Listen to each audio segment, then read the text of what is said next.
സത്യം പറഞ്ഞാൽ CPMന്റെ അവസ്ഥ വളരെ ശോചനീയമാണ്. ഒരു തരത്തിലും ഭരണവികസനത്തെ അവർക്ക് സാധാരണക്കാരായ ജനങ്ങൾക്ക് മുന്നിലേക്ക് എത്തിക്കാനാവാത്ത തരത്തിൽ സാമൂഹികമായ അന്തരീക്ഷം അവരെ പിടിച്ചു കുലുക്കുകയാണ്. പഞ്ഞക്കർക്കിടകത്തിൽ അവരുടെ ഭരണത്തിന്റെ അനാസ്ഥ മനുഷ്യജീവൻ എടുക്കുമ്പോൾ മുഖ്യമന്ത്രി അടക്കമുള്ളവർക്ക് ഒന്നും മിണ്ടാനില്ലാതെ തല കുനിക്കേണ്ടി വരികയുമാണ്. എങ്ങനെയെങ്കിലും ഇനിയുള്ള മാസങ്ങളിൽ ഭരണം നടത്തി പടിയിറങ്ങിയാൽ മതി എന്ന അവസ്ഥയിലേക്കും എത്തുകയാണ്.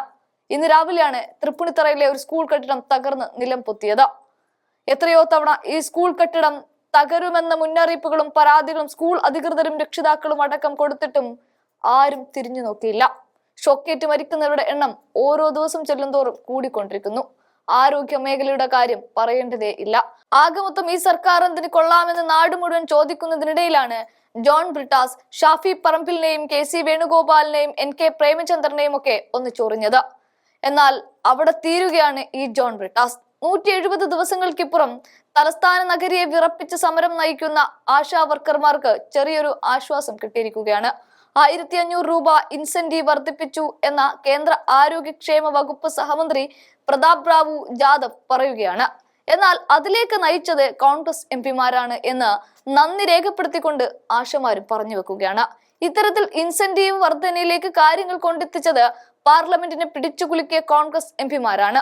അതിന്റെ മുഴുവൻ നിരയിൽ ഉണ്ടായിരുന്നത് ഷാഫി പറമ്പിലും KC വേണുഗോപാലും ഒക്കെയായിരുന്നു. പക്ഷെ അപ്പോഴും കേരളം ഭരിക്കുന്നവർ ആരോഗ്യ മേഖലയിൽ അശാന്തം പരിശ്രമിക്കുന്ന ആശമാരെ കണ്ടതേയില്ല. അവരുടെ സമരപ്പന്തലിലേക്ക് ഒന്ന് പോയതുപോലുമില്ല.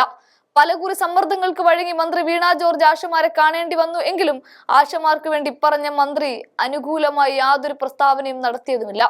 ഇവിടെ കേന്ദ്രമന്ത്രി എന്ന നിലയിൽ പല പ്രഹസനങ്ങളും സുരേഷ് ഗോപി കാട്ടിക്കൂട്ടിയെങ്കിലും മോദിക്ക് മുന്നിൽ പോയി ഒന്നും നേടിയെടുക്കാനുമായില്ല. എന്നാൽ അവിടെയൊക്കെ കേരളത്തിലെ കോൺഗ്രസ് MP-മാർ കരുത്ത് കാട്ടിയതിന്റെ ഫലമാണ് വൈകിയാണ് എങ്കിലും 1500 രൂപ അധിക ഇൻസെന്റീവ് അനുവദിച്ചത്. ഇത്തരത്തിൽ ഇൻസെന്റീവ് വർദ്ധിപ്പിച്ചിട്ടുണ്ട് എന്ന് കേന്ദ്രമന്ത്രിയുടെ മറുപടി വന്നത് NK പ്രേമചന്ദ്രന്റെ ചോദ്യത്തിനുമാണ്. പക്ഷെ ജോൺ ബ്രിട്ടാസ് പറയുന്നത് NK പ്രേമചന്ദ്രന് മുൻപേ തന്നെ താൻ ഈ ചോദ്യങ്ങൾ ആവർത്തിച്ച് ചോദിച്ചതാണ് എന്നും അന്ന് ഇതേ ഉത്തരം തന്നെയാണ് കേന്ദ്രമന്ത്രി നൽകിയത് എന്നുമാണ്. ഇത് CPMന്റെ ഒരു സ്ഥിരം പരിപാടിയാണ്. ആരെങ്കിലും ചെയ്തതിന്റെ ക്രെഡിറ്റ് അടിച്ചെടുക്കൽ. എന്തായാലും അത് നടക്കില്ല എന്നേ ഷാഫി അടക്കമുള്ള കോൺഗ്രസ് MP-മാർക്ക് അടിവരയിട്ട് പറയാനുള്ളൂ.